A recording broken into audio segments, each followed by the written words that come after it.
Hello and welcome to this week's episode of the Interrobang's Red Couch podcast. I'm your host, Justin Koehler, and today I'm joined with Falcons sports broadcaster Bernardo Lucca. Hi, thanks for having me. It's a pleasure to be here. You know how excited I was to be here. Been bugging you probably For a little bit. 4 times this week, but yeah, very happy to be here. I'm excited. I'm glad we worked it out to bring you on. Yeah, perfect. And so just for people who don't maybe know you, can you just give like a quick little 30-second synopsis of just who you are type of a thing? Nothing too major, not the nitty-gritty details, but just a little Yeah. for you. So my background is Brazilian. I come from Brazil, and always loved sports. And I grew up in a swimming team, you know, always been surrounded by sports. My family also always watching sports, you know.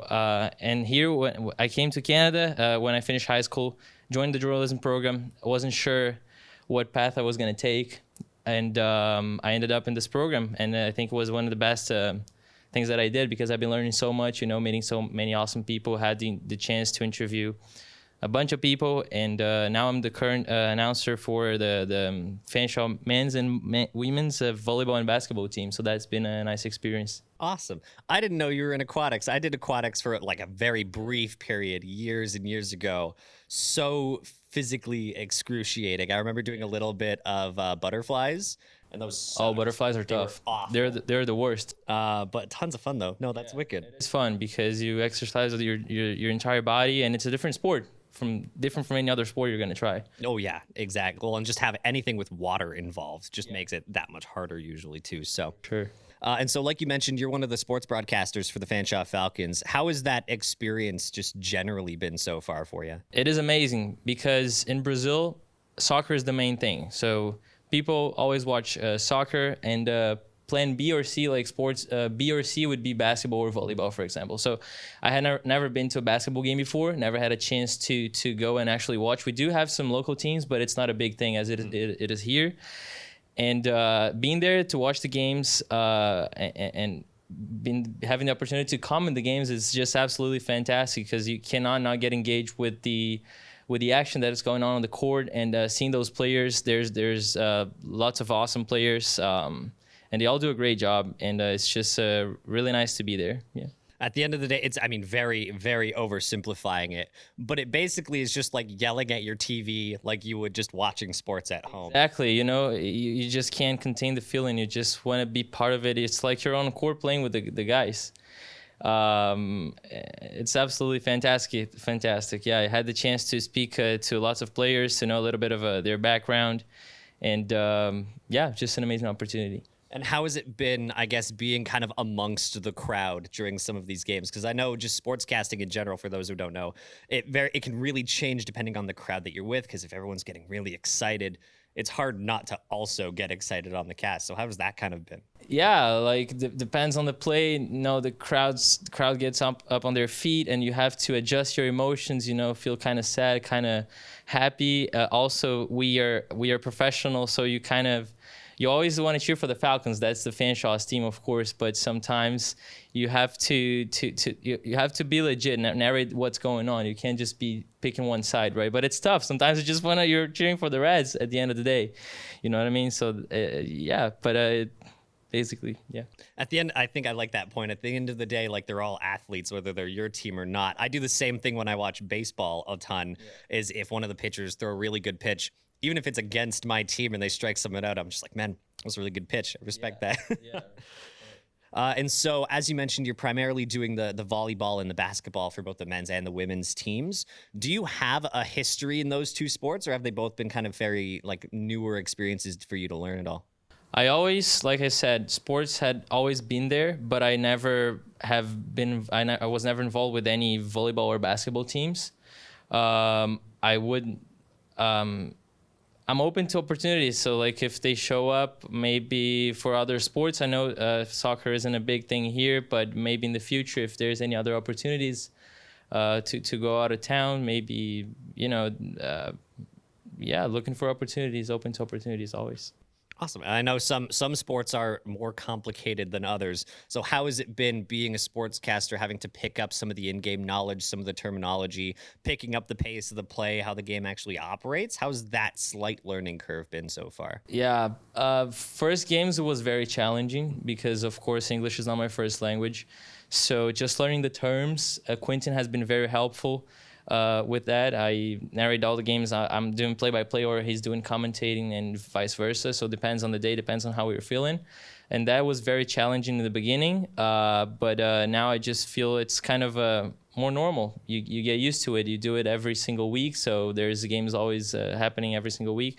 And you get used to it. But yeah, of course, it was a big of a challenge at first. I think I'm picking up. I still would really like to watch more than I do like basketball and volleyball, and mostly NBA. I think it's amazing, man. I've been to. I had the opportunity to see the Cleveland Cavaliers play the first time.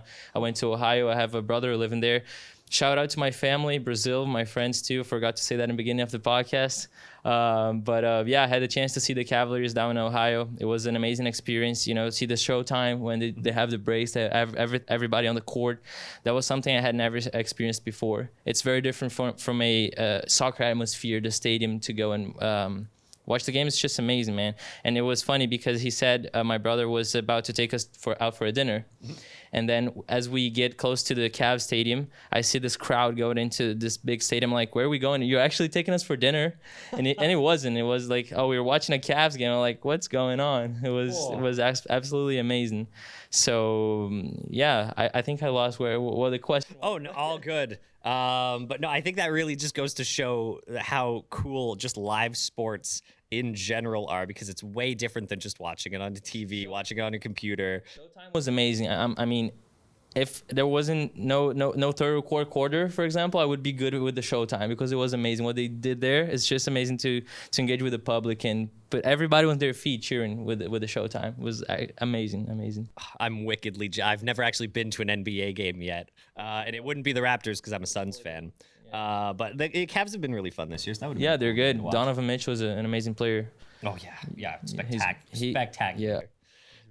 And so you mentioned Quinton, who's the other sportscaster who you normally perform with, and I do know him. He can be very animated in some instances. Yeah. So how has it been not only playing off another person for these casts, but then also developing that relationship with another person who you're working with? Yeah, I think our relationship has become we've become closer, and I always try to cheer him up because, like you said, sometimes it's hard to be animated, but also. It goes with the game. Like the game gets you that emotion that you have to have, like narrating. It's like a relationship you have with the game at the time. But I'm always trying to cheer him up, and I think we're doing a great job there. Yeah, our relationship has become closer. I think with everybody in the journalism program as well. It's been quite an interesting journey and very exciting. Awesome. And so just to kind of bring it back to Fanshawe a little bit, I know with every single sport, especially the men's and women's team, there have been some ups and downs for, I think, every team across the seasons. But throughout it all, have there been any players or storylines that you've really been following or passionate about just learning more about as the seasons progressed? The girls, they were having a hard time with the matches, and I went to speak with one of their players, Ari, and she said, like, the coach told us not to be too focused on the results because that's what we were doing the past couple games, and that was really affecting our performance in game. So, like, when I asked her what were some things that you would like to introduce to the next games, maybe some tactics, maybe some different mindset the coach tried to tell you guys, she said maybe just coming into the next games with a different mindset. So I really like the energy that Ari passes to the team. I think she's a really good player and adds so much to that team. And she's also an amazing player. And when it comes to the men's team, Tanner Patterson, I always remember me and Quinton are talking about his performance because he's amazing, serving, passing, everything they can think about. He's just does a great job overall. Like, he's really good. And the men's are amazing. I think they're ranked second or third now in Ontario. It's constantly changing, so that's why I can tell. But they've been doing an amazing job, and it's amazing to see. Yeah. Well, it's always cool. It's one thing watching like major league professional sports and activities like that, but then to actually just watch students who are excelling at the sport that they're playing. It's just cool to watch. It's just a lot of fun just to be able to experience that on a college level. And so you mentioned talking with some of the players. What is the kind of dynamic like between you as the sportscaster and them as the athletes, as the players? Do you talk? Do you communicate? What's that relationship like? Not much. We do have one more coworker, Amber, and she does kind of more than the interviews. Me and Quinton, we are basically just watching the game, and it's tough. I'm in the journalism field. What I don't feel I want to be is a reporter. It's always been very tough to me. The idea of going out and approach somebody, it's very hard. Very hard. Of course, it gets better as you do it throughout the program. But that's something that's always been hard to me, to go out and talk to people. It's just challenging. So I really don't think there has been lots of involvement between me and players. Mm-hmm. I can't say the same about Quinton because I don't know. But we basically are there narrating, and there's not a lot of communication between us and the players. And have you ever really run into those I guess less for you, but those instances where I know athletes are not exactly well known for giving the best interviews or the best talks about the game. Have there been any instances where you've run into that kind of a scenario, or vice versa? Have you talked with some people who just give actually really, really good interviews like that? I was the case. I think I had every single time amazing interviews. They were very nice to me, so I didn't have to run. Of course, in the journalism program, there are always some people that won't be very kind to you, but that happens everywhere. So, but like when talking to the games, all the players that I talked to, like, they were very nice to me and very nice interviews as well. Which is always spectacular. Yeah. And it's cool in those instances to talk to people who are just passionate about what they're talking about too. It's tough, like you mentioned, in some journalism spaces, going up to people, asking them questions that either they weren't anticipating or don't overly care about. But when you're talking to an athlete, someone in sports, it's hard not to get passionate about sports in general, let alone actually participating in the games. So that's always wicked to hear. And so so you mentioned not knowing, I guess, some of these sports in particular, but have there been any other learning curves or anything that you've had to overcome just with this sportscasting experience in general? Whether it's been, like you said, just sort of communicating at the start of the game, learning some of the terminology, or even just like packing, unpacking, being amongst the fans. Is there anything that you've kind of had to overcome so far? When it comes to the games, no. But if I can talk about newscasting a little bit, yes, that's something. If I really developed a kind of a passion, is writing for web. So if there was anything, now I've got I'm in talks to get my internship going, which is a requirement for the program of journalism, and it would be a job as a writer. So that's a skill that I've been developing that I'm really proud of. I think my writing in English has improved a lot in the past few months, and that meet this industry standards, right? So I think just writing in the beginning was very tough. Just like when you're learning another language, it's hard. But as you do, you get better. What I like about the program is what you put in, you get out of it. So that's the same with sportscasts. Like when you go there, first games weren't too good. You couldn't put that emotion, that personality.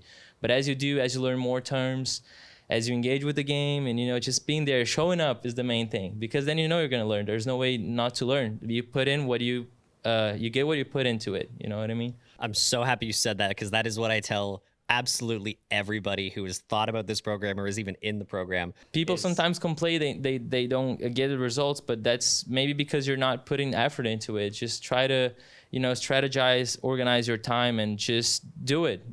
You're gonna have results. That's what's been happening with me. First and second term here, and when I just started with the Sportscast too, it wasn't that good. And sometimes you don't feel you want to continue, but you have to give that push, because that's how you're gonna improve. Just doing it, and that's what I love about this program. Like, what you put into it, you're gonna get back from it. Love hearing that. And it's just a good lesson for life too. Just kind of what you put in, you get back. I think out applies again. to everything, pretty much. Yeah. Yeah. And so you very briefly right there mentioned your internship. I know where it is. I know what it is. But what is the internship opportunity you have coming up? Oh yeah, so it's NBL Canada, the National Basketball League Association here in Canada. Very, very important, and what a great opportunity I think it is to it's my first job, so it was the first time talking to somebody from the industry, and I think it's an amazing opportunity. I still don't know. I haven't defined yet what my roles are, what exactly duties I'm going to be assigned, But basically writing articles so far, and I'm still in talks, like I said. And so NBL has lots of amazing teams. We have London Lightning from the city of London, which I still didn't have the chance to go watch a game. I really want to go see how that feels. I've been to the Cavs, now I have to go to London Lightning, right? There's Windsor Express, there's KW Titans. There's 6 teams now. They just launched a new league. It's called BSL, Basketball Super League. And so, basically my internship, I'm still in talks, like I said, 3rd time, but in talks, and see how that goes. Looks like it's an amazing opportunity. Oh, it's a wicked opportunity. Yeah. And so having now been a sportscaster for a little bit, internship with a potential basketball organization, is that the trajectory that you want to go, is to end up going into sportscasting, or has this just been kind of 2 convenient stops along the way? Yeah, those were more honestly convenient, and also taking those opportunities. When I talk to people, they tell me opportunities, they never come there, just grab them. They sometimes oftentimes they come in disguise. So at the time when I was offered the job of sportscaster, I really didn't need that job because I had a job at the time, so it was more to cover my expenses. But I'm like, why not get out of my comfort zone and try that thing? Because maybe that's what gonna get me other opportunities. Maybe I'm offered something new. So I'm like, let's go for it. And that's what I did. When Janice was the girl that offered the job, she entered the classroom and said, look, there's some job spots opening for the announcers for men's and women's basketball and the basketball and volleyball games. I'm like, I'm taking it. And look at what happened. Now I have an internship starting soon. And this wouldn't have been possible if I said no to that first job. You know what I mean? So I think it's just taking the opportunities that show up in front of you. And when talking about my future, I still don't know. I don't have that passion for anything specific. So I'm still trying to figure it out. I really wanted to give it a shot in the industry, in the journalism industry, and see if there's anything that pops on my mind that I'm really interested in. So it's just experiencing, I think. Well, and sometimes that's the best thing that you can do, is kind of leaving yourself open a bit like that, because some people will have a goal in mind of exactly what they want, and they'll sometimes kind of put themselves into a thin hallway trying to only get those opportunities. But when you leave yourself open, sometimes that's even the faster way to get to bigger and brighter things. So. Absolutely. And so I asked you about some of the lower points, some of the struggles that you've had to overcome. In being one of the sportscasters for the Falcons, what has been the best thing so far, that your favorite thing about covering these games? Oh man, I think if I were to talk about a strong point of mine, I think personality. I'm a very approachable person. It's hard to put personality into it when it's not your first language. Everybody who has English as their second language knows what I'm talking about. But I think my personality, man, it's very easy to come and talk to me. And but the best thing is really just being there and having the opportunity to watch these games. These are people that they're every single one of them, they're taking one program and they play alongside of it. So it's an effort they have to do, and they're all great players. And just being there and watching, it's an amazing opportunity. I think those are the best things. Awesome. Well, and you've got one of my favorite reads of everybody around. So you're doing a great job. And to sort of, as we get towards the end of this episode, one thing that I like to do with everybody that I bring on is to do some kind of lightning quick fire questions, just so that everybody can learn a little bit more about you. And in some cases, with some people I've talked about, learn some stuff about yourself too. So, so the important thing is to just say the answers as quick as you can, just that it's the most genuine thing possible. Right off the bat, do you have a favorite band? Ooh, it's tough.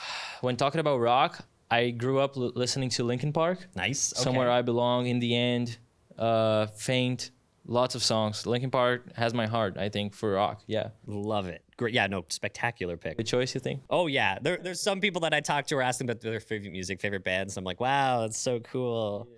But it's nice having people with good taste. Metallica's good too. Oh, Metallica's great too. Metallica's great, yeah. Classic. Yeah. Even Flow, Pure Jam with Even Flow, Pearl Jam. Yeah, amazing. And so favorite food? Food. Tough. Yeah, my family has Italian background, so it's lots of good stuff we cook there. So it's a hard choice. But I would say pasta. My grandma does some gnocchi with ground beef. It's amazing, man. Oh, I've been to one Italian holiday party, and I do not think I've ever eaten more food at one time than I did during that, and it was all spectacular. What's your favorite food?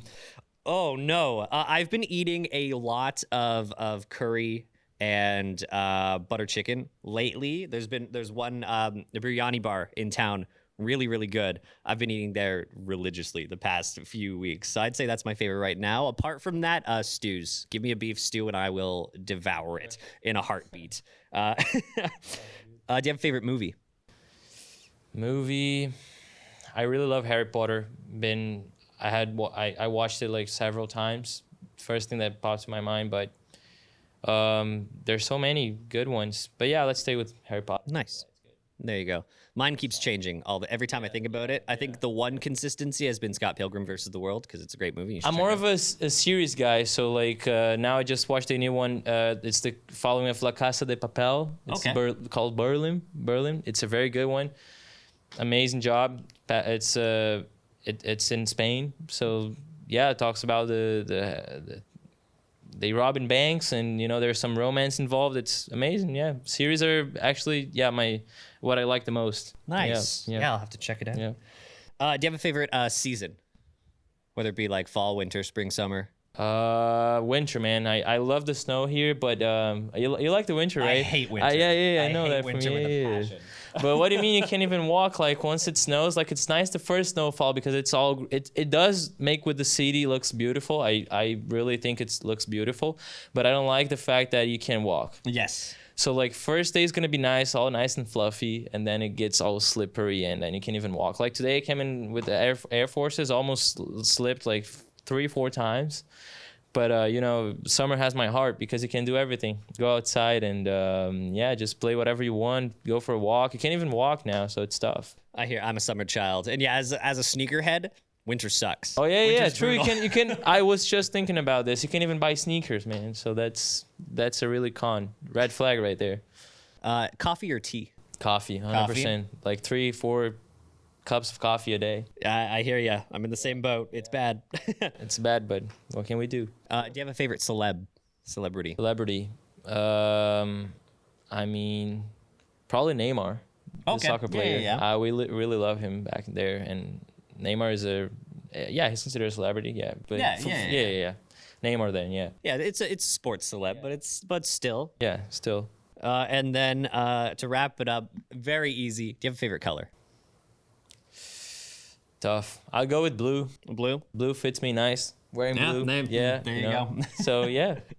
And so, awesome. That pretty much wraps it up for this episode. Thank you so much for jumping on. I really appreciate having you. I appreciate it. It's been great chatting with you. Amazing guy. And thanks for having me again. And so this has been this week's episode of the Interrobang's Red Couch podcast. You can find us wherever you get your podcasts, on Spotify, Google, Apple Music, all the sorts. Our current issue is on shelves now, whenever you want to check that out, or you can stay up to date with our current stories on the interrobang.ca.